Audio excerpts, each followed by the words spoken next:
What's up, everyone? Welcome to a True Underground Story podcast. I'm your host, Timmy Burner. Today I'm with Candy Barz. So before we even get into this, funny story. I was talking to a classmate of mine. She is a huge fucking fan of yours. Oh, cool. Yeah, It's so awesome when you see people and they know you. Like, it's so cool to me. I'll still be like, I be, they be saying people be starstruck. I be fan struck. Like, for real, me? So tell me a little bit about yourself. Where are you from? I'm from Dayton, Ohio, born and raised. What was your childhood like growing up in Dayton? Because everyone I've talked to, I always kind of get like a different bit of a story because it was different for everyone, it seems like. Yeah. I had a pretty good upbringing. I come up from a single mom. Um, Not too far in the hood, but nowhere near the suburbs. So I think I got to enjoy the best of both worlds. Like, I went to school with some rich kids and I went to school with poor kids, and I was kind of in the middle. I got you. So, about what age did you start making music? I must say sixth grade. How are you in the sixth grade? Like 11, 12? Yeah. Yeah, about 11, 12 years old. So I saw that there was a newspaper article that was done about you where it said that you've been writing rhymes since sixth grade. So I just wanted to Yeah. touch Yep, on that that's a little bit. Now, obviously, people know you now as Candy Barz, but you did used to go by Slim Goody. I did. What made you decide to finally fully retire the Slim Goody name and switch it up to Candy Barz? I grew up like Slim Goody had no idea who she was. Like, I came up in an era where like you had to be a gangster to be a rapper, right? So I was way more rough around the edges back then, like hanging with the guys, like, yeah. But now I'm like, I had to tap more into my feminine side, and so I feel like I'm more balanced now. And then the name Candy Bars is kind of like clickbait because you kind of think it's a stripper, you might think it's a singer, but then when you think about it, like, oh, Candy Bars, that makes sense. When I say I'm a rapper, they're like, oh, okay. Um, what was some of the music you grew up listening to, whether it was stuff that you seeked out or the stuff that your mom had you listening to? My preference when I was growing up, some of my favorite rappers and singers were like Lauryn Hill, Missy Elliott. I love Eve, Little Kim, and then I'm old school too. Like, I love me some Michelle. She was just at the Black Culture Festival actually where I performed at. I love her. That was my mom's clean the house jam. Okay, something in my heart. Yes. So yeah, I mean, I'm on a wide spectrum of things. Like, I used to have Backstreet Boy posters on my wall from Right On magazine. Like, I love the Backstreet and Spice Girls. That was my jam. Spice Girls are dope. I listened to probably more Spice Girls than I ever did Backstreet Boys or What? NSYNC. Oh, Yeah. I love Backstreet Boy. I had the whole tour on VHS. Like, I'm showing my You wasn't playing with that shit. No, for real. I was diehard. I loved them. I used to go get the Right On magazines and just post them all on my wall. So, what made you want to pursue making music? Was it just your love for hip hop, like the Lil Kims and the Missies and the Lauryn Hills? What? No, actually, my sister. So I have a sister who's like we're 5 years apart.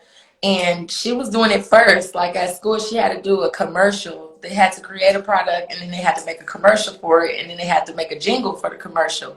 And so they did this rap. And I used to go steal her rap and like say my name instead of her name in the rap. I used to steal all her raps. Like, and then I learned how to write my own. But yeah, my sister was probably my biggest inspiration for rap. And she hate when I say that because she's not a rapper.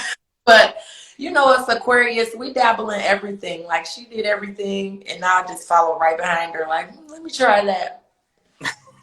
So, when you decided to like really start pursuing music and wanting to do it professionally, what did like your mom think and like your friends think when you told them like you're gonna really push to go after music? My friends was probably more on board than my mom. I mean, my mom was never not on board, but even to this day, she's like, You need a job. You need a 401k. You need a And I'm like, Mom, you gotta believe. You gotta believe it can happen, okay? Like 401k is for regular people. I'm not a regular person. Trying to convince your mom that you're not a regular person is probably the hardest part. But my friends are like, girl, you should have been took off. We got your back. We got your back. So my friends are like super supportive. Well, that's good, especially since your mom's like not hating on it. She just wants you to have like that financial security when you get older. Exactly. She's like, go buy a house and live happily ever after and go get school debt and all that good stuff. And I'm like, that don't sound good to me. I went to hair school and I was like, that's probably all the school I'm doing. I don't want to go back. I might go get some certificates. You know, continuous education is better than like the full courses because most time you can't find a job anyway because they want you to have experience. And coming from the family I come from, we couldn't take advantage of like internships because you have to do that stuff for free. And it's like, you got to go get a job and help with these bills. So that just wasn't realistic for me. So in your personal life, you're a mother aside from doing all this. Yeah. How do you find the balance of being a mom and trying to be an artist? I'm gonna say most of the time my artist is third shift. When the kids go to sleep, then I clock into the artist. And then during the daytime, like my mom is super supportive, so she's there for me. My husband, he's super supportive, so he keeps his daughter a lot, you know. And then my son, he plays a lot of sports and stuff like that. So a lot of times he's away in drama club, wrestling, baseball, football, like everything. Like I had to switch my podcast days to Thursdays because all his football games are on Wednesdays now. So you just gotta roll with the punches, you know. And he's a rapper too, so that helps because he kind of, I was yeah. about to ask that because I had saw a post that you made back in 2017 at the Coast to Coast mixtapes. 3 of your boys were up on stage rapping. Yep. He started when he was about 7 years old. And he's just such an outgoing kid. Like he's like, do whatever with my hair, like whatever you know. He's super like open to anything. He's just like me. Like he's not set in one way, and he's super outgoing. So he'll try anything once. And I think I kind of helped inspire the rap part because he's like, oh, I want to go to the studio. Like he loves to come to the studio with me. Loves it. Now, so you're a woman of many traits. You also have your own podcast, like we were talking. You got Unicorn Talk podcast that you host with your friend Sunny the Light. How did you two end up meeting up? Have you guys just always been like childhood friends, or? So me and Sunny, we met when we were probably 8, going on 9 years old. So I'm gonna say like third, fourth grade. And that is my favorite person. Like I understand her like nobody else, and I feel like she understands me like nobody else. And like we just been rocking ever since. We have never been the kind of friends that like fall out and talk about each other to other people. We kind of keep it between us. And I'm like, you shut up. She's like, you shut up. And then 5 minutes later, it's like, roll up. Like, shut up. So yeah, we always balanced each other pretty well. So it just made sense for us to do the podcast. And I'm always trying to get her to like be in entertainment with me. I'm like, girl, your personality is just as bomb. Like you're just as pretty, just as talented. Come get in front of this camera with me. And now she's like a regular. She got it all down packed and figured out. And I think it's going good for us. I can definitely tell from just like the snippets and stuff I catch on your Instagram. You guys have like a good chemistry and dynamic in your podcast. Yeah. You might hear us cut each other out sometimes on those episodes, but it's all love. It's all love. So, what artists would you say kind of influenced your sound?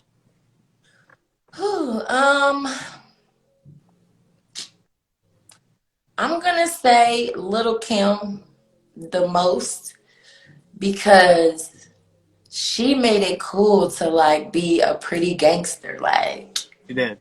She was a pioneer of that. and like switching the wigs and like setting trends and not caring what nobody thought. Like, she was the first of her kind. Like, I love her to death. And then Lauryn Hill, because I always wanted to sing. I can actually sing, but I don't like to sing in front of people. It's so vulnerable. Singing is so vulnerable. Like, you really have to like tap into your love faces. And I'm like, I don't want to make love faces on stage. I can't. Like, I just want to be like, yo, it's easier to be a rap personality to me than to be like R&B, because I don't like being that vulnerable.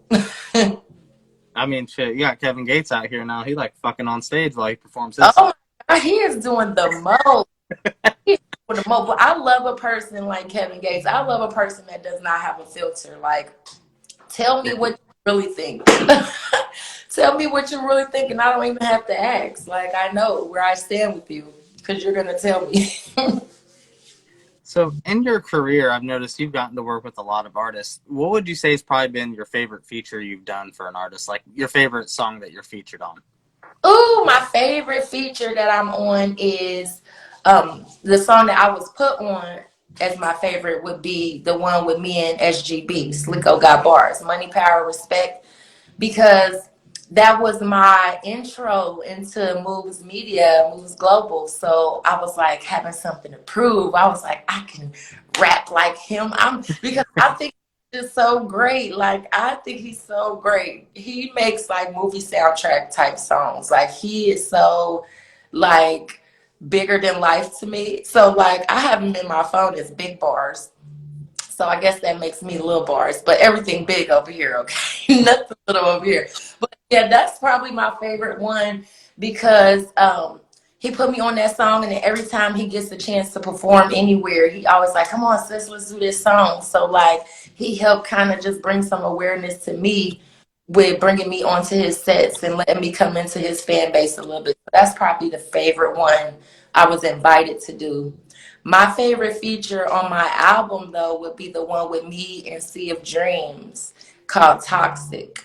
I love that song. It's so near and dear to my heart because it was inspired by a picture. I was scrolling online, and it was a picture of a girl just hugging herself, and she just looked like she was trying so hard to love herself. And I was like, I've been there before. And then I started thinking about relationships, and I'm like, well, loving me ain't easy because I try every day, all day, and I'll struggle sometimes to love myself. So I know I'm not always the easiest to love. So that song had a message in it, and I was like, and I love her vocal. Like, she can really sing. Her. Yeah, That's my Aquarius sister, so you know. hey, I'm also an Aquarius, I think. You are? Yeah. Oh, are you February 6th? Right? Yeah. You February 6th? Yeah. Okay, I'm January 22nd. Oh, you barely got that. I know, but isn't the cutoff like the 21st or something like that? First, and see, my sister is Aquarius and my brother is an Aquarius. Oh, damn. Yeah. So a lot of Aquarius energy. And it's the age of the Aquarius right now. So like, we got to stick together because we're supposed to be doing something great right now. I agree. So if money wasn't an object and you could get a feature from any like mainstream artist, who would be that one mainstream artist that you just in your mind is somebody you want to work with one day? And see, people are probably gonna laugh at me when I say this because my favorite rapper in the whole world is Twista.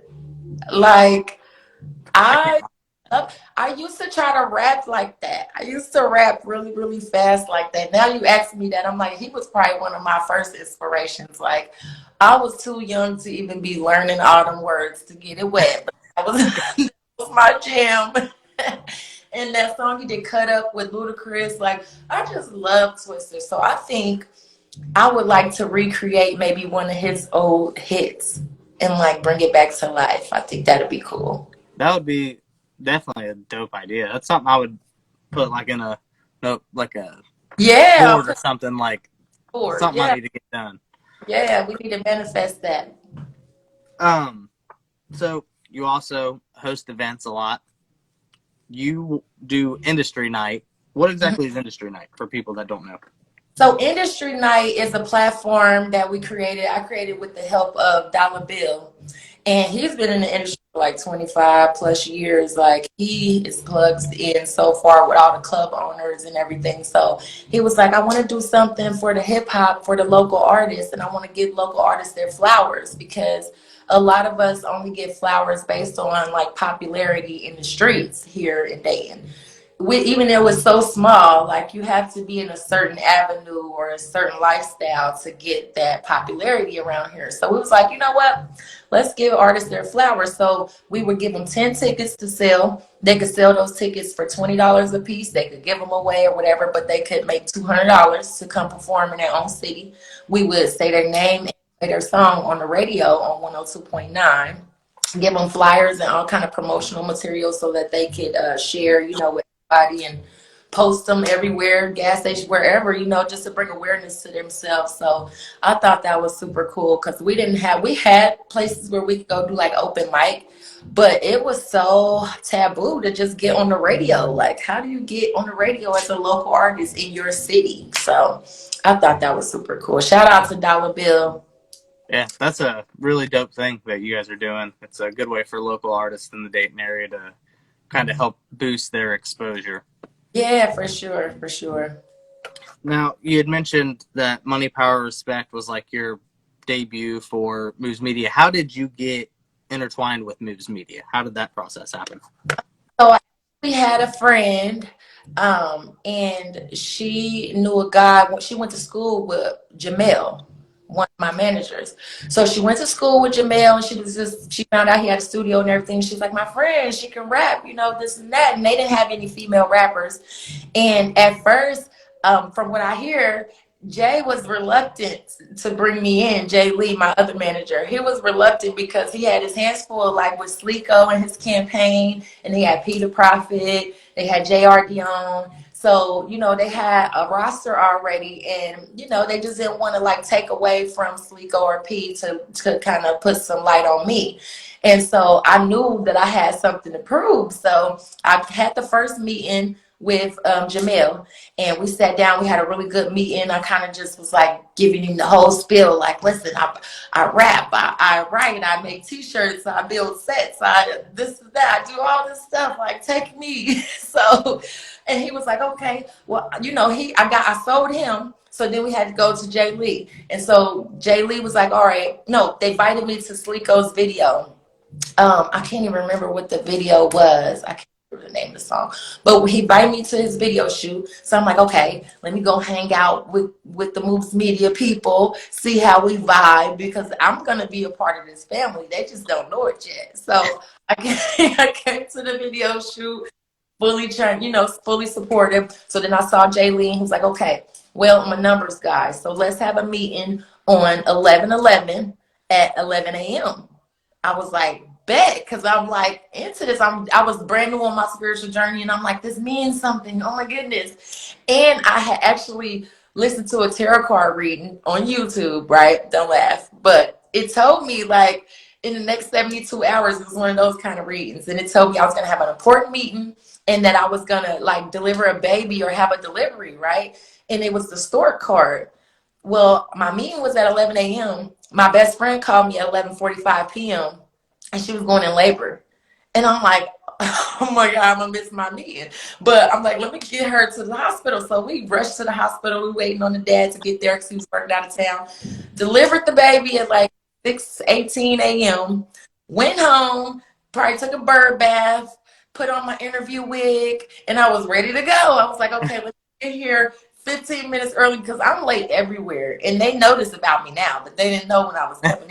I was supposed to be on time. So I came in, met with them at 11 a.m. We had a really good meeting. And I came in with a Moves Media hoodie on. So I had bootlegged their logo. I took a picture off of Jamel's Instagram page, and I cut out the logo and I put it on a hoodie, and I was in all black and gold. I was ready, like I'm Moves Media, and I came and I impressed them, and it's just been history from there. And then they was like, okay, Slick, was like, get on this song, and I was like, cool, let me write to it. I sat there, I wrote to it, and it was on from there. We shot the video, and it was really lit. And it's a spinoff of Jada Kiss, in the Locks old song, Money, Power, Respect. So, and that had Little Kim on it also. So we kind of did a play on that in the video. So it was kind of cool to just live out being my idol. Like, okay, I get to be Kim in this video. I had the outfit. I was ready. Like, I was just so grateful. And so I appreciated him for the opportunity. And it's just been up from there for real. On your podcast, what exactly is what is the conversations on your podcast like for those that don't know? So we have a lot of different podcasts. A lot of season 1 was a lot about sex. It was about it was about like women being more vocal in the bedroom, about Black women being more accepting of what men want in the bedroom and not being afraid of being judged for like being openly sexual or requesting certain things that you like. Um, and then it was a lot about like the relationship between men and women. Me and my best friend, we did an episode about yin and yang as far as how we like balance each other. We did an episode where we gave guys the game, like, okay, let's tell them how to know if she's using him or if she likes him for real, So we try to keep the balance of topics, but it always gets kinky on this set. I don't know what's wrong with that. I don't know. I don't know what's wrong with us. We got to get that together. You had brought up earlier the African American Cultural Festival. What was that like, getting like invited to be a part of that, and then meeting somebody that you looked up to as a younger kid? Yeah, perform in front of them. It was awesome. Like, I used to be what I would call a feature artist. So coming up in my era, they were always like, oh, we need a girl on this song. We need a girl on this song. And I would get on the song and they're like, yeah, you can rap. But there was never that same energy when it was time to make myself a project. Like, okay, well, can I get a demo? Can I do 5 songs by myself so that I have something to shop around and say, hey, I rap, without them having to hear 3 verses and then my verse at the end, or, oh, a little snippet of me on the hook. So for a long time, I felt like a feature artist. And then I saw the industry change, and I saw all the girls coming in, and I was like, yes, it's the girls' world. Finally, like, let us in, because a lot of us have been better than the guys for a long time, and they wouldn't let us in. So being invited to the Black Cultural Festival, I always wanted to get those kind of invites. I'm like, nobody knows I rap. Like, why? I feel like I'm better than everybody, but I think everybody should think that, so that's no shade. But yeah. I'm just like, I'm comparing myself to these people, and I'm like, why not me? So shout out to Dan Watkins for choosing me and selecting me to be on that show, because I was so honored. I always wanted to be asked to do stuff like that. It was just so surreal to me. I'm like, really? I get to perform? Really? Like, yeah. It's super excited. I've been to so many Black Cultural Festivals and watched so many people perform. Last time I went to a Black Cultural Festival, actually, Naughty by Nature was performed here in Dayton with Doug Banks. Remember Doug Banks in the morning show? Yeah. I've been dreaming about it since then, since Doug Banks in the morning show. Do you find yourself like listening to other artists and like mainstream artists in your time? Yeah, for sure. Like, it's a lot of I listen to a lot of the underdogs. Like, I love Megan. I listened to her a lot when she was coming up and when she was trying to get her breakthrough, and I'm still rooting for her. But like, I love the underdogs, like the Coi Lerais and the Dreezys, and it's a lot of girls who have real rap talent, are writing their own music, and they're not getting the recognition I feel like they deserve. Like, I feel like Coi Leray is so fire. I've been following her since when I found out she was dating Trippie Redd. That's how I got hip to her. And I just been following her ever since. I mean, from her style to personality to everything. I just love her. Like, but Dreezy, I feel so slept on. Dreezy can sing, she can rap, she's gorgeous. Like, why won't they let my girl in? I love her. I don't know what's wrong. I'm rooting for you, Dreezy. Do something with me.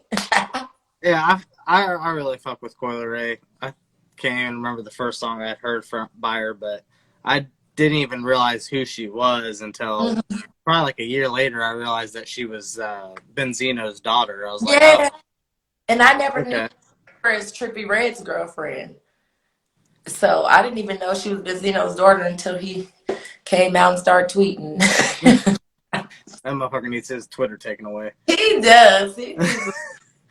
Um, what would you say has probably been the hardest thing for you as an artist? I would say hardest thing for me as an artist is being a female in this industry that's still, even though you see a lot of girls on the come up, it's still male dominated. Yeah. So like it's a guy at the head of every table, if that makes sense. And I was just watching that thing where, you know, Irv Gotti did that documentary, and he talked about him and Ashanti. And what bothered me so much was the part where he said how they started messing around. He said she had these pants on and her booty was looking nice. And then he said he offered her a ride home, and then he just grabbed her butt and kissed her. And I'm thinking to myself, like, if I'm a shot in that moment, right? And I've had 2, 3 failed deals before this one.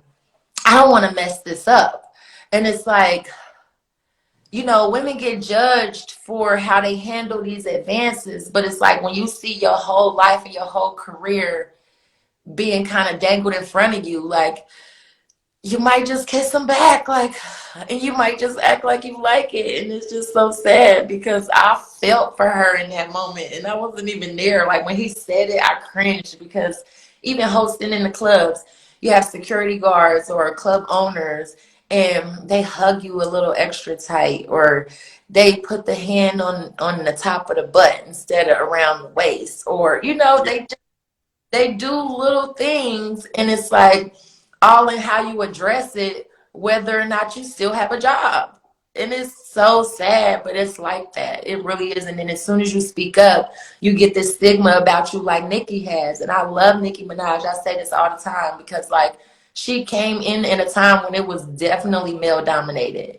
And so she had to have that I'm a boss bitch, I'm not taking no shit attitude. Like she had to have that or she wouldn't have survived her era. So I know that she's trying to change now and be, you know, be more herself. I feel like people think it's fake that she's being friendly with the other girls, but I don't think it's fake. I think that she's just now able to do that comfortably in her career and then not be frowned upon, you know, but people still find something bad to say.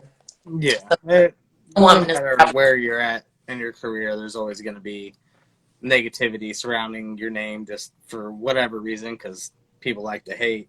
And yeah, to what you're saying with like being just a woman in hip hop, that's why I tried to book as many female artists as I can find that are yeah. either R&B or in hip hop because there is like that stigmatism that women and hip hop just don't go together, which is just bullshit. It's sexist. Exactly.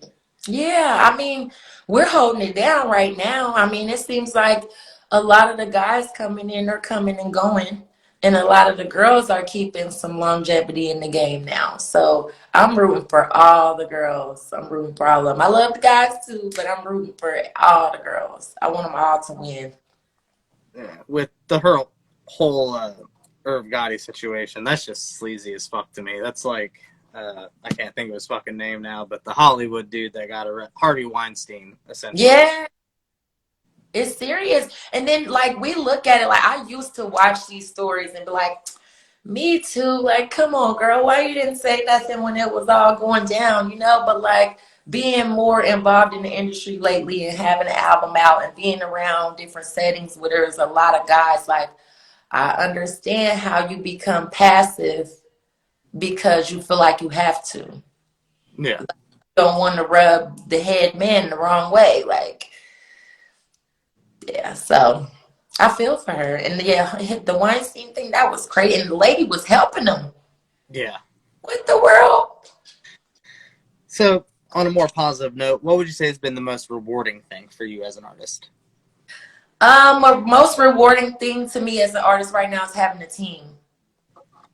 You need a team. People don't see the value in a team, then they are tripping. Like you need a team.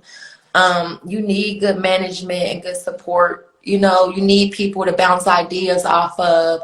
you need people to like show up and support you at your shows. If you know, family ain't always it. Family don't always get on board until you actually getting the money. Yeah. Then gets on board. But to have like a team of people and like we all go around and support each other. If P have a show, I'm there. If Sleeko got a show, I'm there. Like anybody have a show, a video shoot, whatever you need extras, I'm there. You know, whatever I can do to help because I know what it was like to be doing it on my own. And like they have just brought so much awareness and helped me build Candy Barz because like you said, I was Slim Goody first and nobody knew her really. And so they helped me get to a place where people actually are noticing me and noticing me for positive things like my talent and my personality with the podcast. Like that was their idea to, hey, you should do a podcast. You know, you got personality, do a podcast. And so this has been in the works for a while now, but I'm just glad that they push me to do certain things and to get out of my box and, you know, try different things. Like they've even sent me to red carpets before to go do media coverage. Like I love all of it. Like just develop me all the way around because okay, I want to be an entertainer. I don't just want to be a rapper. I want to be an entertainer, and they are really helping me achieve that goal. So I appreciate my team. That's probably the best part of this, just to not be alone doing it. So speaking of like red carpet event type deals, you are very stylish, to put it bluntly. You have a lot of style about you. You always have these wild and crazy outfits, but they're fly as fuck. You're always on point. What inspires your taste in outfits? So actually, in the beginning, when I first got here to Moves Media, I had a stylist. His name was Dorje. Dorje, the fashion stylist. He just relocated, but he was here and he's so great. Shout out to him. But he definitely made me more comfortable in different colors that I might not have worn before. Like I would never wear black because I grew up hating being skinny. Like I hated being skinny. I'm still learning to love the body that I'm in. You know, people like Coi Leray make me like, you know what? Yeah. Any girls can win. Like little booties are winning. So I'm just grateful for people like her. But yeah, and then just daring to be different. Trying not to ever show up with the same outfit as anybody has on. So I'm gonna get a piece from here and a piece from there and a piece offline and a piece over there, and then I'm gonna put it all together and like make something out of it. I hate going and buying something off the mannequin. I just can't. I can't do it. So actually, I don't know how recently, but you've been posting in the past about you were promoting Bad Bitch Boxing. What is that? So, with Dollar Bill and him allow me to host the industry night, he also does nights for exotic dancers. So he has a lot of strip club nights. And he has these portable poles with the stage, and he'll go set them up anywhere if they'll let him. You know, last week he had it out in the middle of the street at a bike event. And the girl, he did a lot of views on that post too. But the girl was in the middle of the street just on the pole doing her thing. And so it started because, you know, a lot of those girls, they get to arguing with each other, and it's like, what are you going to fight for free for? First of all, you're messing up your bag because you're fighting, and these guys don't find that sexy. But what they would find sexy is if we call it bad bitch boxing, put a huge boxing ring inside of the club and give them some boxing gloves and then let them make money. So they get up there in the stripper outfits with the boxing gloves, and they go at it, and they go a couple rounds, and the guys just throw the money. Yeah, I think it's so brilliant. It is. That's a fucking... Like they do like mud wrestling and stuff like that. It's kind of like that. We should do that. Mud wrestling. So you have two Instagrams. You have your artist Instagram, and then you also have an Instagram called Candy Painted, where it looks like you do designs and stuff. Yeah, so I do promo on that page. I'm building that page right now. But on that page I created because I wanted to help other artists locally who aren't streaming. Like some of my favorite local artists are not on streaming platforms because we come from a time of burning CDs and printing them up and selling them how we can, you know, at the gas station, wherever. So like a lot of my favorite artists aren't streaming. And I think these guys are so great. So I'm like, let me help you. Let's do a candy consult. I'll help you drop a single and I'll even show you how to do it. So that way you don't even need me anymore. Of course, if you want to call me, I'm always here, but you won't need me anymore. So for $100, for $100, you Okay. come sit down with me for an hour. Teach you, I can create your cover art for your single, make sure it's in the correct format. We have great engineers here. We have Donnie, we have Smalls. So we have great guys here that can help mix and master the music so they can get the sound quality good. And then we can upload it for you. That way you have a song on Spotify, iTunes, Apple Music, all that stuff. And you have like professional cover art to go with it. Because I also see a lot of artists just putting up selfies and releasing the music. Like, no, we got to get you a professional photo. We got to like level up your brand. All the things that I wanted somebody to do for me, I try to give that to other people. So that's what the Candy Painted promotion page is about. And also I'm just trying to get into producing podcasts for other people. Now that I've learned the ropes, I see so many talented people. I'm like, you know what? Get in front of this camera. It's so much money to be made on social media these days. Like, you don't know unless you try.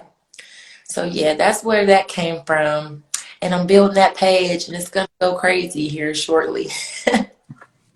So, if you had to pitch your sound, like your music, to somebody, how would you describe your music?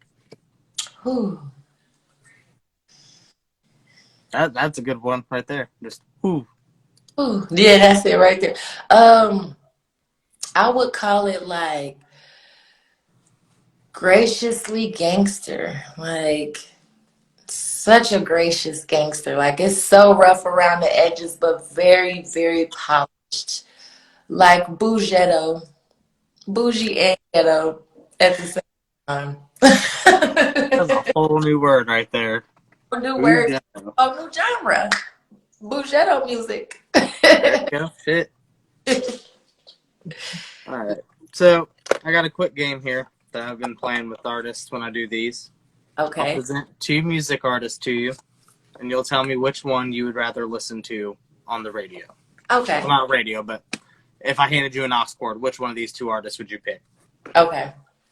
We'll start with G Unit or Slaughterhouse. G Unit. Cardi B or Nicki Minaj. Uh, Cardi Minaj. They got a song together. Hey, Cardi Minaj. That's it right there. They should just make a group. I can't choose. Kevin Gates or Joyner Lucas. I'm gonna say Kevin Gates because he makes me horny, but it stimulates my mind. So I don't know, but I'm gonna say Kevin Gates.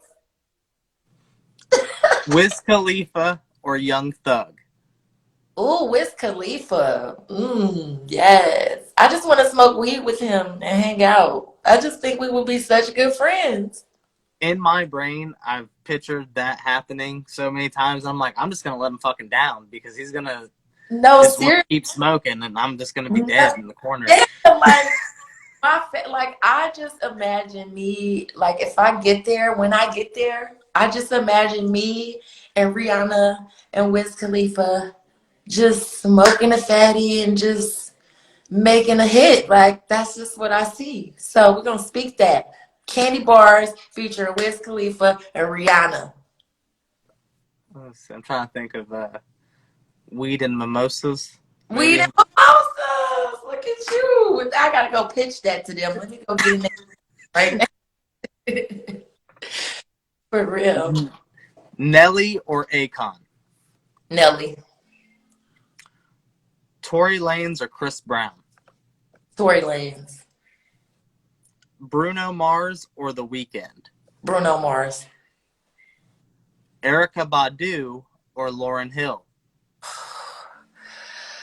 I'm gonna go Erykah Badu only because she's more of a writer.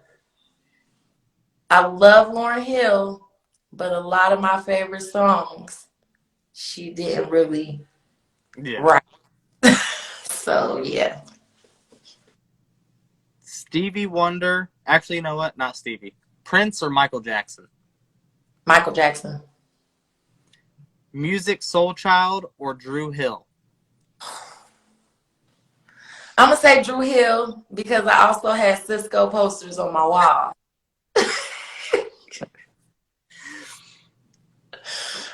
Jay-Z or Nas? Nas. DMX or Jadakiss? DMX. Tupac or Biggie? Tupac. For sure, Tupac.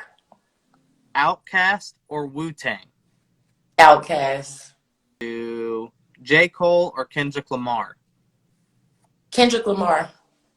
So I don't know why I feel like J. Cole is like just a regular dude. Like Kendrick is a regular dude too, but like J. Cole just don't give me star power. Like he got good music. I'm not hating on the music, but like it's like who picked you? Jay-Z. Jay-Z? Oh, okay, that's fine. That's how you got on. Jay-Z picked Yeah. you. Okay, I'm trying to figure it out because he seemed pretty regular to me. Mobb Deep or UGK? UGK. Pusha T or Kanye? I think Kanye has the bigger catalog. Oh, yeah. So I'm going to go Kanye. Lil Wayne or Drake? Lil Wayne. I was a hot girl. Meg the Stallion or Remy Ma? Bring me my Rico Nasty or Young M.A.? Young M.A. I listen to more. She's more like my style, but I love Rico Nasty. She is just herself, and she is just. See, musically, I think you guys can obviously make a hit together, but I think you and Rico having a fucking podcast together would just be off the chart. Oh, cool.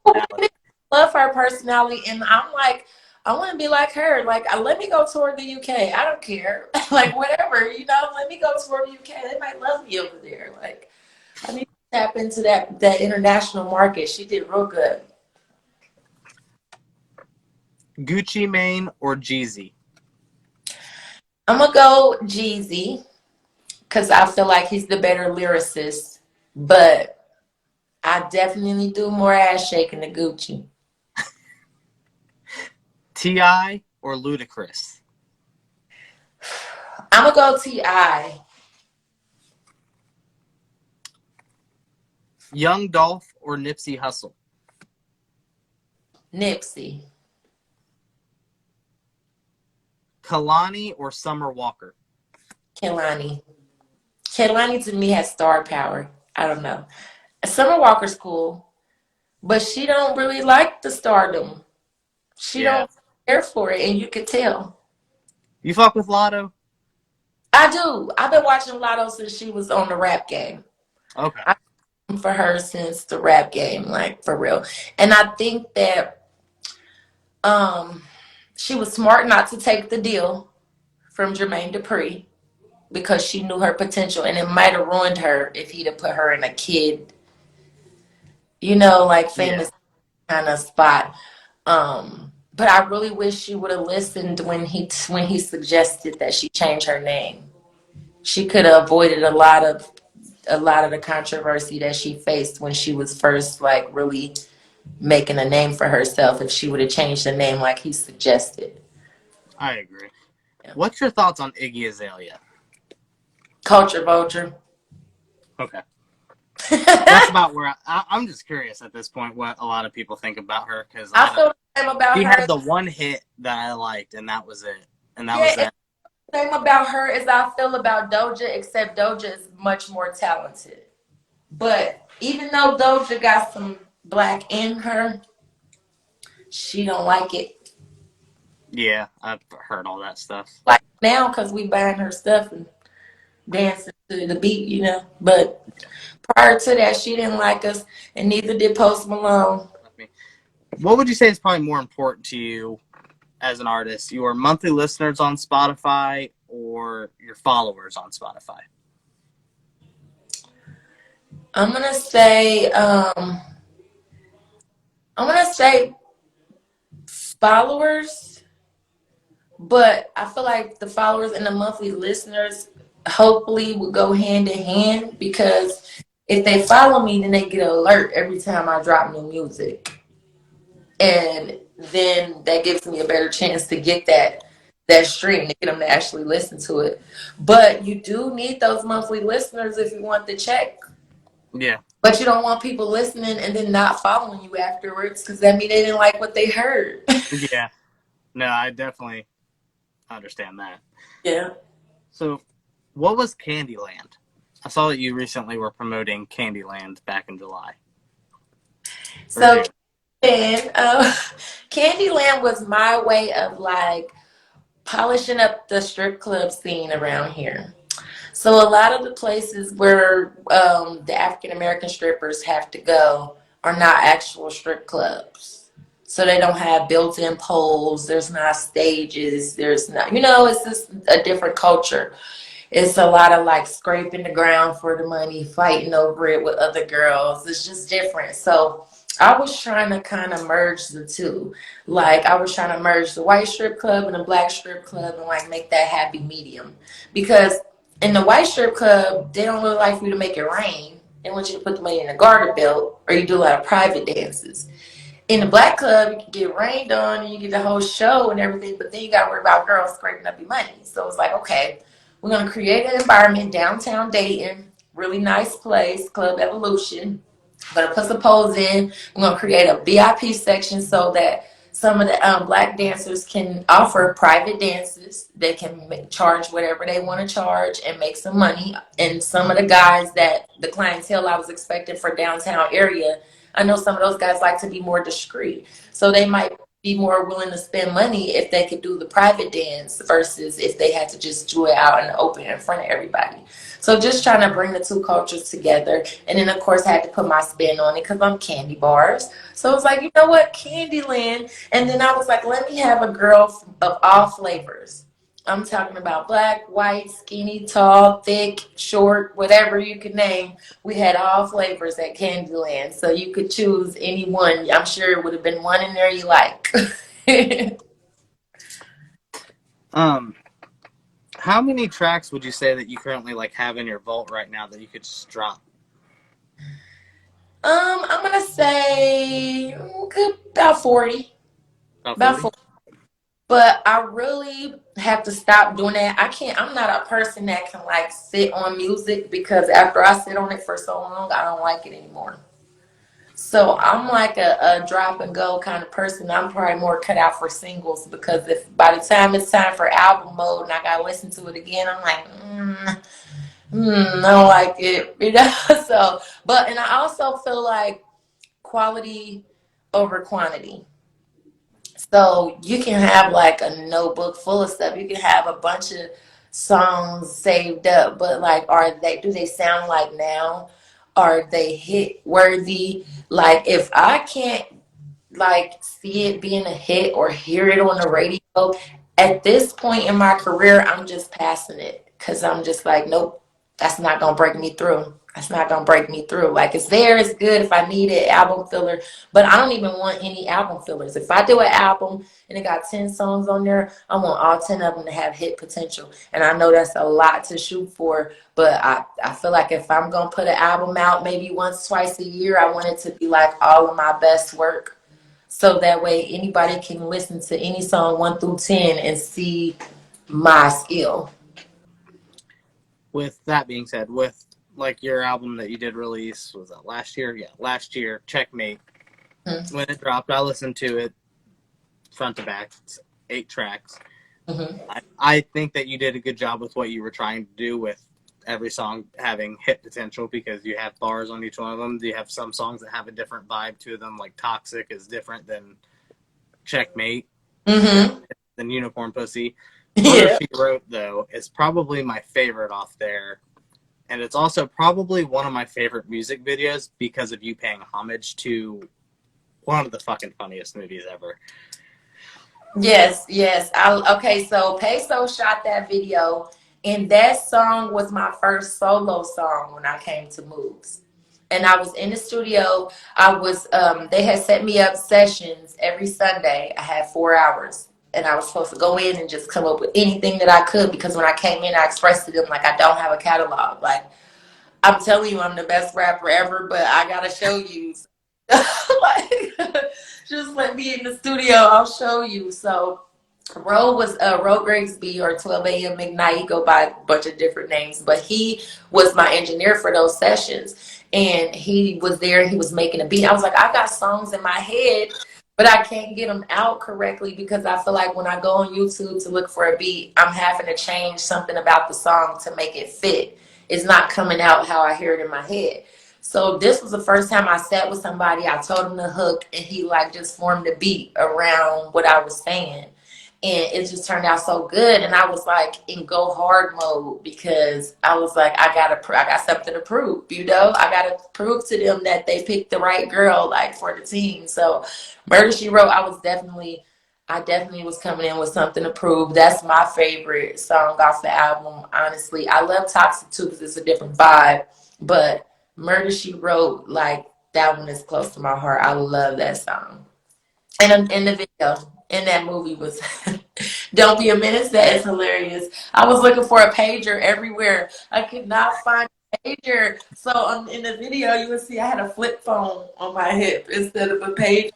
Of a peso's mom had an old flip phone, and he bought it to me. So I was like, well, we're going to make it work. I actually got one right now. From the video, yeah, got those on now. So I do have a question. You recently were promoting a Bubba Sparxxx concert that took place in Dayton. Did you get to perform that night, or were you just helping promote the event? Yeah, so I was gonna perform that night. Did I perform that night? I'm trying to think. I think I did perform that night. But I actually got to talk to Bubba a lot leading up to that show. And he was very, very humble. Super cool dude. Like, he was super cool. He was willing to, come to the studio and everything. Like, I even went as far as to like remake Miss New Booty, because I feel like it's so now. The message is so now, right? I feel like he was ahead of his time with that one, because everybody, their mama got a new booty right now. So I'm like, The BBLs be off the chain. Yeah, how can we take this and make this new? I never even pitched it to him. I just put it in the chamber. I should do that, because he was super cool. Like, he texted my phone. I got his number and everything. He was super nice dude. Yeah. If you got his number, I'd reach out to him and be like, hey, you ever thought about remaking that song? Well, I gotta have the product done and have my copyrights in order, because if I send it to him and then he remake it with somebody else, that's true. Because he can always go get Nicki Minaj, and she be like, booty, let me do it. And then I'm like, oh, I got an old booty. I don't have a new. I just got the booty I was born with, So I guess she's better for it. So another thing that you did in your career that I've listened to it countless times. I've posted multiple snippets of it. Was you did the Dayton, Ohio Purge Cipher, which features quite a few artists on it, all from Dayton. What made you want to do that? What made me want to do that, it was certain people that inspired me to want to do that. So like I was saying, I have a lot of favorite rappers that I grew up listening to around town that aren't streaming. Like, one of the guys from the Cypher was Dame the Great. I think he's super talented. Like, on the Cypher side of things, he come from that old school. We used to battle rap in the studio, in Mo Beats studio. Rest in peace, Mo Beats. We used to like battle rap, and me and him was always supposed to do like a joint mixtape or something. Because I was like, you the hottest dude, and I'm the hottest girl. Let's make a mixtape together. But they ain't be playing too much. So I was like, you know what? I'm about to make him come in here and get on this cipher.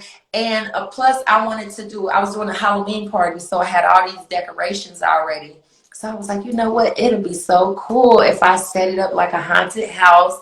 I bought masks like the Purge. We do the Purge beat. We find the beat, the siren to put on the beginning and everything. And it was just like, it just all came in place, and it was all around Halloween, so it just made sense. It was like, let's do a themed one instead of just a cipher. Let's give people something to look at, and it turned out really good. Peso shot that as well, and he did a really good job on that. It looks really good visually and audio. Yes. It's just well done altogether. Thank you. Good And job on that. Peter Prophet, he definitely made for ciphers. Like, he got the bars. And then I had my friend Butterfly. She go by Butterfly now, but when I was going by Slim Goody, she was going by Kai Murder. And like, it was just me and her trying to make our way in the game with all these dudes. And I just felt like we were so hot, we just never had a chance. So I was like, girl, come on, get on this cipher. So yeah, her. I had a couple people on there that ended up not actually making the cut because they couldn't make it to the video. So I had to cut them. I had Steven Ernest, which I thought he would have been real. I have the verses and everything for these guys. Ooh. I have a verse for Chicken Chop. Yeah, so it would have been extra epic, right? If I could have really got everybody together on the same day, but I couldn't put them in it if they couldn't make the video shoot. I tried.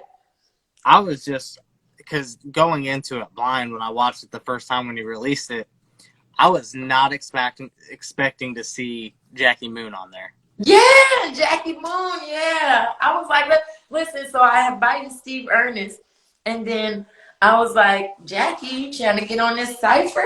And then next thing you know, it became a friendly competition between them because they're friends. They are always together doing music and stuff. So I was like, well, come on, both of y'all come on. So Jackie ended up making it, and then Steve couldn't make it, but his verse is fire. We're going to have to do part 2. Oh, for sure. If you got a Chop and a Steve Ernst, it's almost October. I think we should do part 2. I think so too. I mean, fuck, there's so much talent and Dayton that. In a cipher. I would definitely put Sleeko in it. Of course. Sleeko couldn't make it. He was in it. Sleeko was in it as well. You know I wasn't doing it without my brothers. Sleeko as well, but he had to leave. He couldn't stay, and so he couldn't stay for the video shoot part of it either. So like, I had some heavy hitters that couldn't make it all the way, but we can always do part 2. And I was like, Sleeko and Steve Ernest verse, and then Chicken Chop's verse, and then we can throw a couple more people in there. Yeah, I would throw in guys like, Young Reese Dude, yeah, Money. Yeah. I just had somebody else. Oh, Costa Eddie would be another one that I would probably put in there. I like Nove too. You hit the Nove? I am, just from guys like P. Yeah, their music being in there. Yeah, when I was coming up, I was like, man, he can really freestyle. Like, dude can really freestyle. He was freestyling for like 30 minutes at the Mellow Moods. That one time we had it, like, I think it was last year, but it was good. He's good. I'd probably throw somebody like Flo God Skip in there too, because Flo God. That's a good. I'll be fucking with his music a lot here lately, and he be pushing his shit real hard. And really is. He's out here putting the work in. On top of he's doing the bonus sports. Yeah. So yeah, he's doing big things out here. Shout out to Flo God Skip. We gotta do a song. Yeah, I agree. Yeah. I think there's a lot of talent in Dayton, and because like you were saying, you had like the visual effects to a cipher, which is something not many people do with their ciphers. It's usually people stand in a circle and one person steps up and raps. You had it visually different than any other cipher I've ever seen, aside from Strange Elation, which is a Tech 9 cipher he had done a few years ago, where it was a little more visual, where they weren't like in a circle. It would like cut to a different room, and the artist that was up would rap and stuff. But yours is still, because you also themed it at the time of releasing it, which was really smart. What would you say is probably your idea of making it in the music industry? My idea of making it in the music industry is first and foremost making those unbreakable connections with those people that like are legends in the game, like to where I could always be a part of it. Even if I wasn't the person on the mic, I would like to write for other artists, maybe even style other artists, produce, manage possibly. I was even thinking about A&R, because I feel like I got a good ear for talent. But making it to me would be like to really be able to feed my family and maintain my lifestyle and never have to go to work again. To me, that's making it. So that, to me, it might be small to some people, like, but if I could make $100,000 a year off my music, I feel like I made it at that point, because I'm not punching nobody else's clock ever again. Keep making music. But of course, we shooting for millions and billions over here. But I'm just saying, like, if I could make an honest living and maintain a nice lifestyle for my kids, live in a nice neighborhood, you know, drive nice cars and things, like, and really have a good quality of life just solely off the music. Not even, this is not touring, this is not any of it, this is just off streams. Yeah. And then on top of that, to go tour and have merchandise and like I don't want a 360 deal, but I want like endorsements and brand deals. So like hairlines and makeup, and you know, to me that's like making it. I want to be an entertainer. So whatever that looks like, you know, I want to do it. Kind of backtracking a little bit, because I kind of did what everyone else in the industry does. I overlooked female artists in Dayton. I would have girls like Tree on there because she's very lyrical. Love Tree.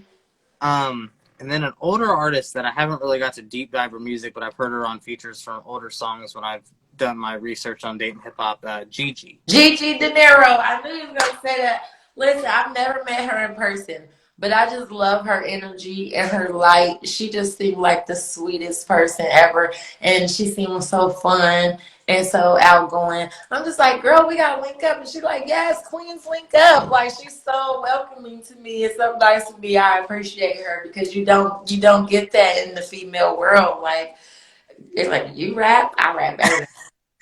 You know, and so, but she's super sweet. And I mean, nobody I know or nobody I've come across has one bad word to say about her. Yeah, I've never heard anyone say anything bad. I want to be a sweetheart. People cry. It's some people that's like, she's so nice. And then there's some people that's like, she's a bitch. Like, I'm okay with that. But then some days I'm like, I want to be a sweetheart. I think you have great energy, Candy. Like, thank you. Meeting you the very first time at Moves Global launch party. Yeah. My fiance loved your energy meeting you. She's a big fan of you as a person, not just even musically, but just as a person. She enjoys your content and stuff. She always one of the few artists that I see her actually checking your content. Yay, I love that. Tell her I said thank you. I appreciate that. And she was super. What would be some advice you would give to younger you, or just a younger artist trying to make it in music? What would be some advice you would give? I would say to my younger self, I would say be unapologetically you. Like, everybody's not going to like you, and that is okay. Like, people pleasing is not okay. So you will like stifle your own creativity and put your own self in a box, thinking other people have you in a box, or worried about what other people think, when you can be whoever you want. Like, today you can be gangster and tomorrow you can be prissy, and like, it's how you feel that day. You know, you don't have to be set in a way. No matter what people say, like, just keep pushing and do you. Like, if it makes you feel good, if it makes you happy, do it. For sure.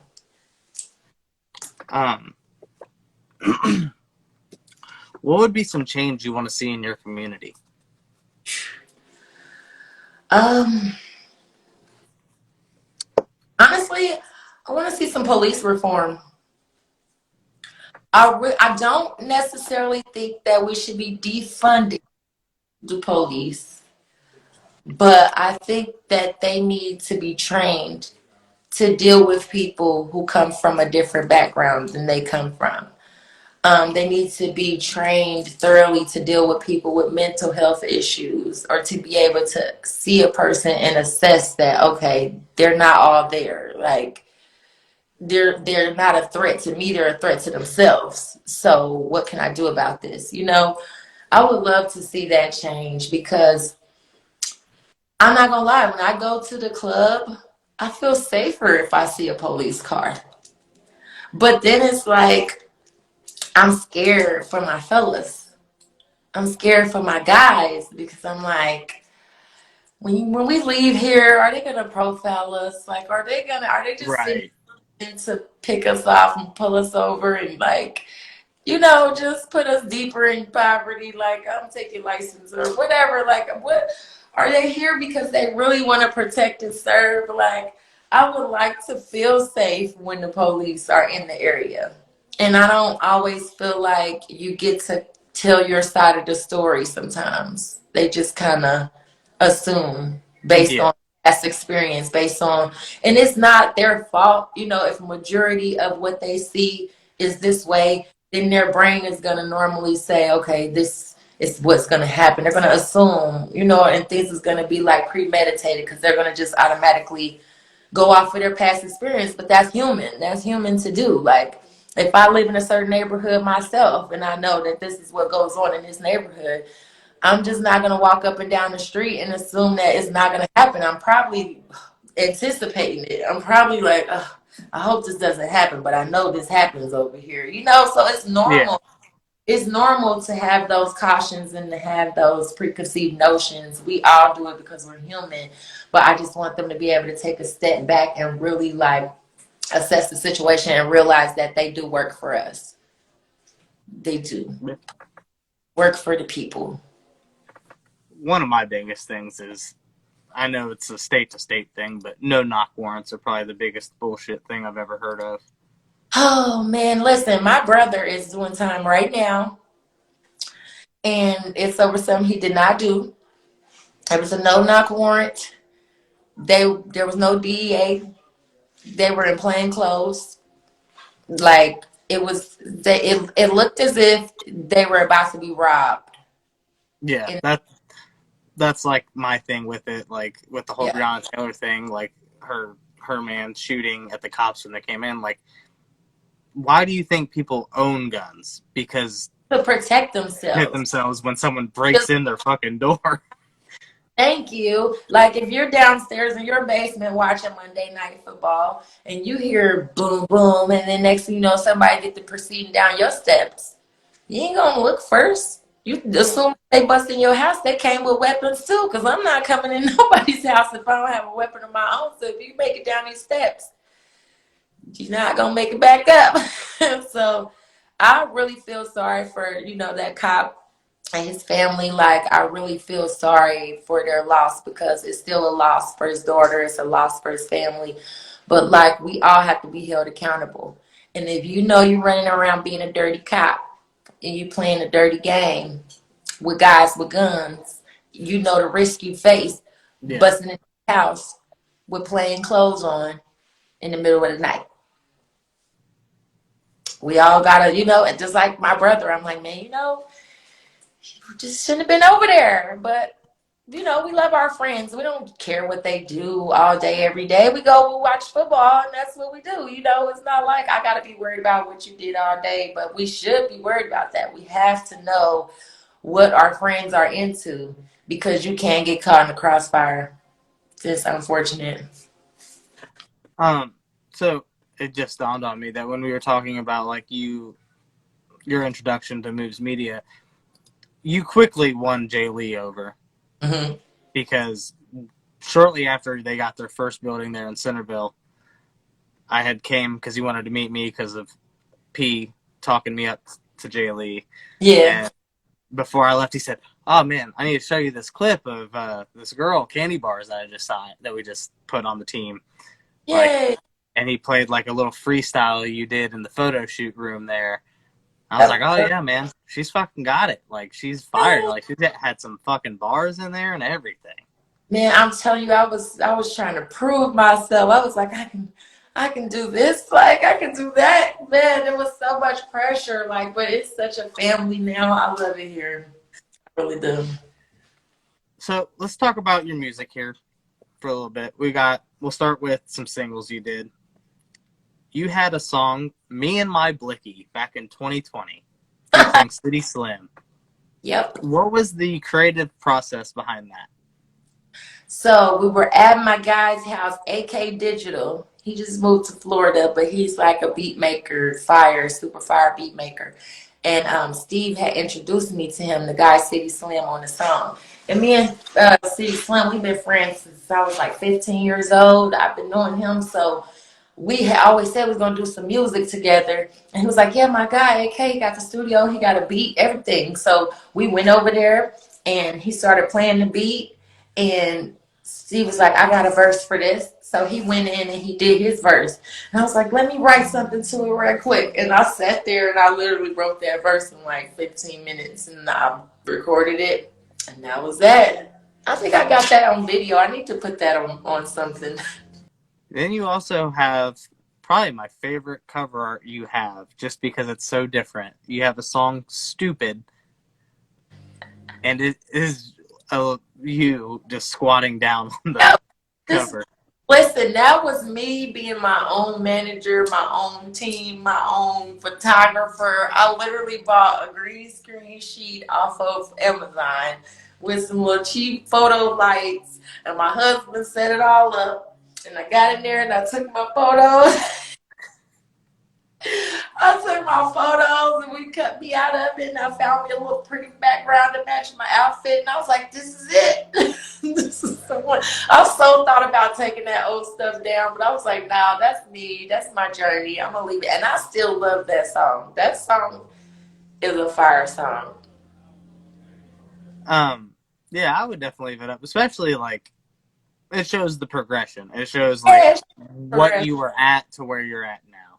Right, for sure, for sure. Then you've got a single you released in last year, "Fuck It Up, Sis." That's very club centric song. What was the creative process behind that? So I love crisscross. Like I grew up to crisscross, and it was "Warm It Up, Chris. I'm about to warm it up, Chris." And I was like, I should do that, but I'm gonna change it, make it new, and we're gonna run it up. And then I was hosting in the strip club, so I was like, I need a strip club song, and boom, there it was. I need to find it really fast. And then you released "Daddy Issues" right after that. What was the process and the reason for creating "Daddy Issues"? Okay, so I was looking for beats, and it's the guy that made that beat. He goes by Mama Named Me Evan, and he is very fire. He's super fire on like the beat making side, but he's also an artist, and he worked a lot with my brother. Dre shot this, the one who shot the Checkmate video. So, and he has the Timeless Studio in Cincinnati, and then he also has the Timeless Studio in Atlanta. And so he's actually like the owner of those studios, and he makes beats and does all this stuff. And so I was like, let me see if I can find a beat of his to do, because he had told my brother, he felt like I was really talented, and that if I saw a beat of his that I liked, I could go for it. So that one was inspired because I feel like all the female rappers who are out currently, they all blew up off of a sample. Like It's definitely like a one that's blown recently, and it wasn't a sample. So Erica Banks to Bust It to Megan, Big Old Freak. That was an immature sample. Sweetie, Icy Girl, whatever that. How I can't remember. Icy, wifey, haters wanna fight me. Like that.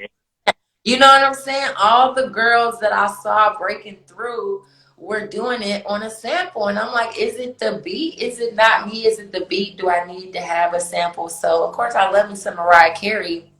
And she was like, always be my daddy. I mean, always be my baby. And I was like, I don't want a baby. I want a daddy. And I always say this. I say it comes a time in every girl's life where you get to that age where you can have the sons or you can have the daddies. And we don't want the sons at this age. We want the daddies. So, yeah, that's where that came from. I can't find it now, but I could have swore earlier I saw that you were supposed to release a song with Real Young King, who is an artist that I really wish would put out more music, because I love am Real Young a King. huge fan. Dubai right now, serving the country. Shout out to him. But yeah, we have a song. I think it's called "Freaky Things" or something like Freaky. It was. I think it was just Freaky. Freaky. Yeah, Freaky. I couldn't find the post anymore, but as And soon as you said it, I remember the cover art was it that was, had like blood type I dripping. know the cover was crazy. Shout out to Jay Lee. He made the cover art for that. It was crazy. We still need to drop that. Real Young King is waiting on me to drop that. I wanted to drop it on Valentine's Day. So that's probably why you can't find the post. I probably took it down because we never released it. But it's still there, still in the chamber, and I'm kind of really just waiting on him to come back so maybe we can do a visual for it or something to it as well. But that's also a sample. And I was like, maybe this could be the one. But I just don't want to keep like running through samples trying to get that get on quick, Right. that get on quick gimmick. But like, it's a lot of songs I would love to remake. Yeah. I artist that I'm like good friends with that's down in Louisville. When I had talked to him on here before, we talked about like he does a lot of sampling in a lot of his music because the way he looks at it is one, it's paying homage to things that he grew up listening to, and he even said like a lot of those songs that I sampled typically get me more traction on them, especially like on TikTok and stuff because sometimes it'll fuck up and I think and the original, it definitely makes you nostalgic. When you hear the beat come on, you automatically feel like you like the song or like you know the song. It kind of, it's like a cheat code. That's exactly what we called it too, is sampling for underground artists is a cheat code. Yeah, it's definitely a cheat code, especially for the girls, because all the girls do it. All of them. Like, I can't name one girl who's dropped lately or whose blue, came up in the industry and it wasn't off of a sample. So I'm like, I gotta find my one. Maybe it's Miss New Booty. God, that would be great. Yeah. So I had another single, Bubblegum. Bubblegum. What was the process behind that? So, a Bubblegum, I really was just trying to come up with a club banger. I was like, I need something. I was trying to dumb down on that one. The verses still got bars in there because I just can't help it. But I was really trying to dumb down on that one. I'm like, am I being too lyrical? Like, it seems like nobody cares if you just stand on stage and just rap anymore. Like, I gotta get me some background dancers. I gotta learn the 1-2 step. I gotta do, because nobody wants you to just stand there and rap anymore. Like, you really gotta be animated and you gotta like really be a persona. So I was like, let me dumb down and be fun for a minute and stop being so gangster. So on that topic of like people don't want to just stand and watch you rap, have you ever seen the clips of the artist Jaleel? Oh my god, I'll send you a clip after this. Yeah, send me a clip. Dude is insane. He's this big jacked guy, and he be like coming out like stomping and shit on the stage and just acting a fool. And people probably love it. Oh, he gets them going. They probably love it. So on your album Checkmate, it's 8 tracks.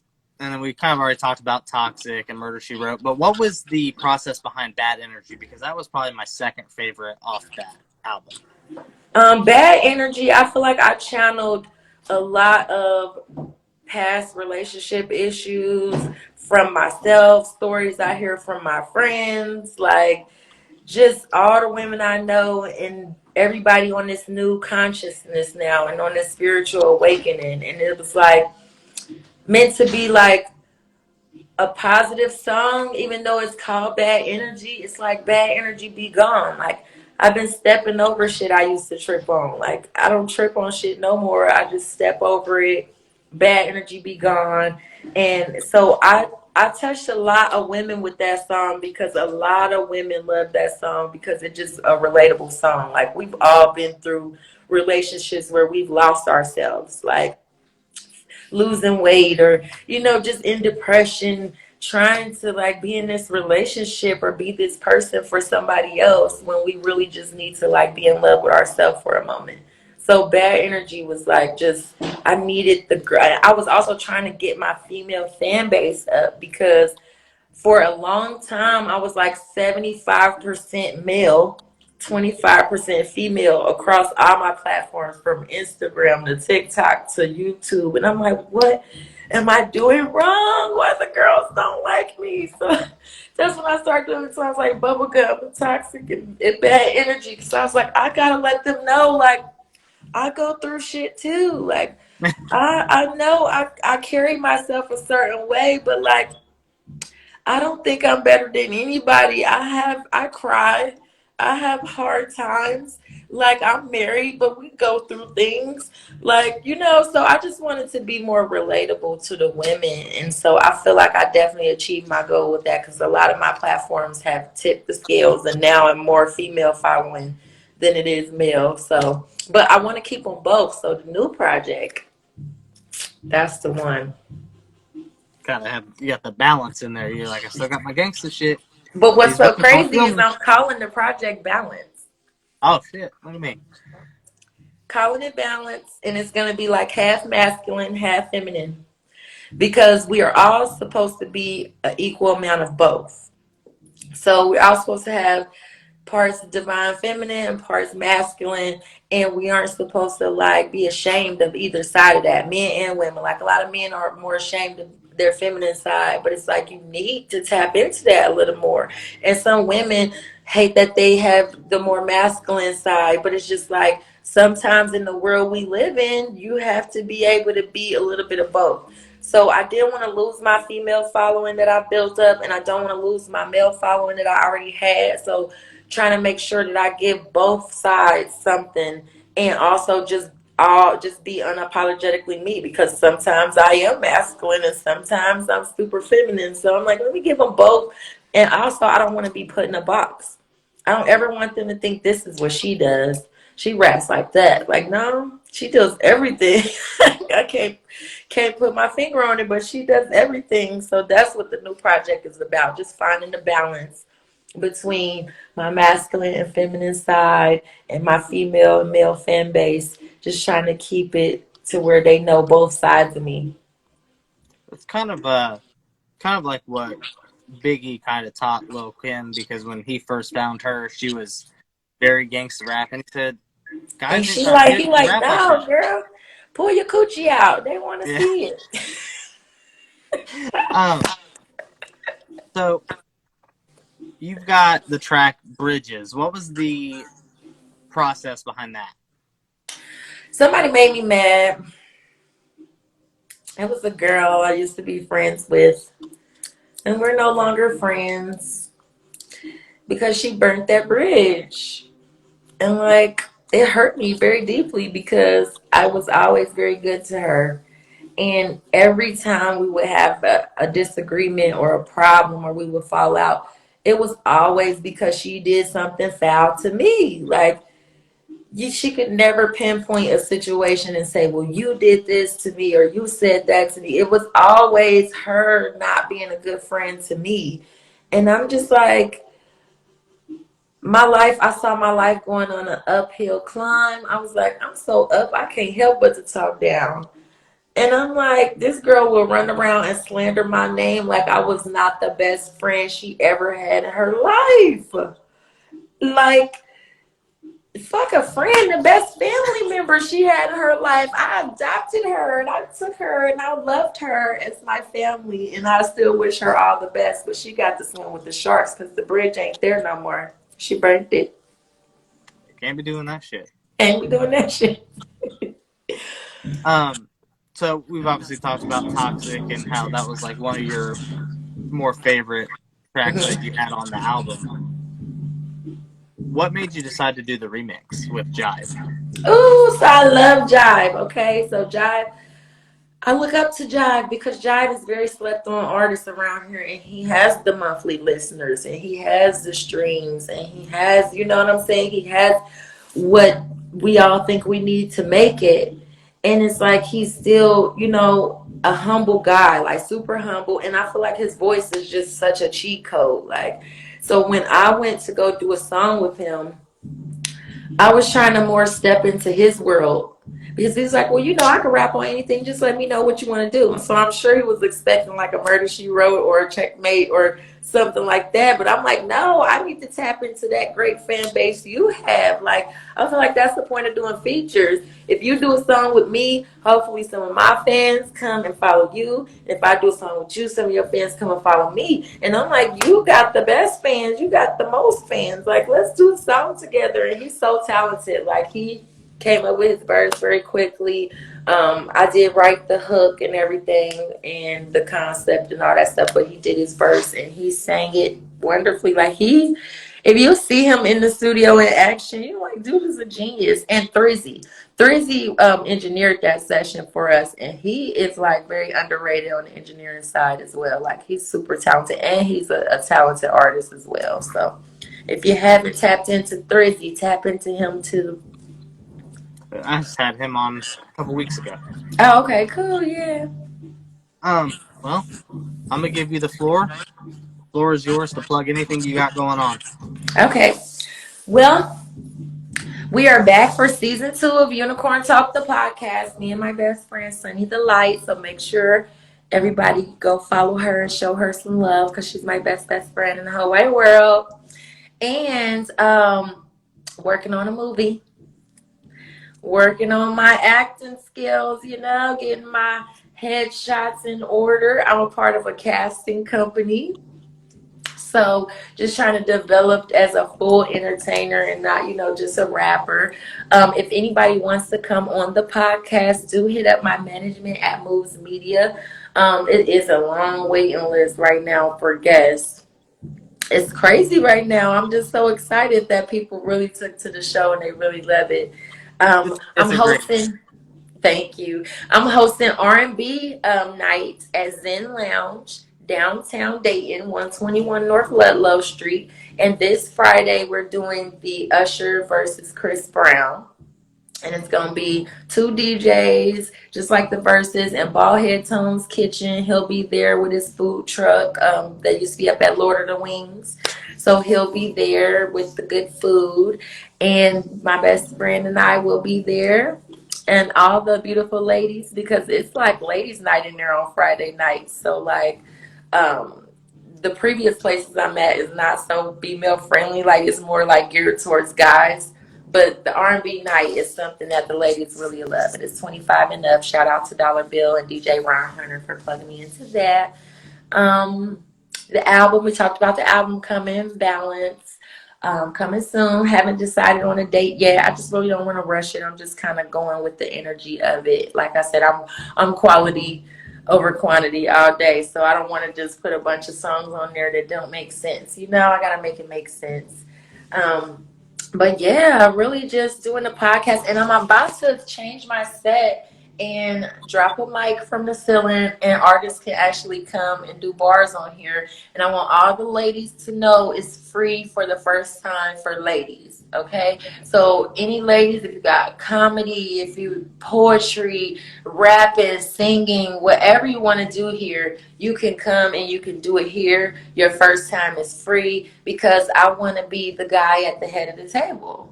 I want to be at the head of the table instead of it always being a guy. And then I want to be giving my girls a chance. Like, hey, you need a free shot? Come see me. Let's help each other. Let's love on each other publicly for other girls to see that it's okay to be a girl's girl again, because we don't need to be fighting at all. But yeah, so pretty much that's it. It's a podcast about to monetize the set. So anybody want to come on, guys are welcome as well. But yeah, the girls are free. So yeah, that's pretty much it. And then that movie, it's a movie coming.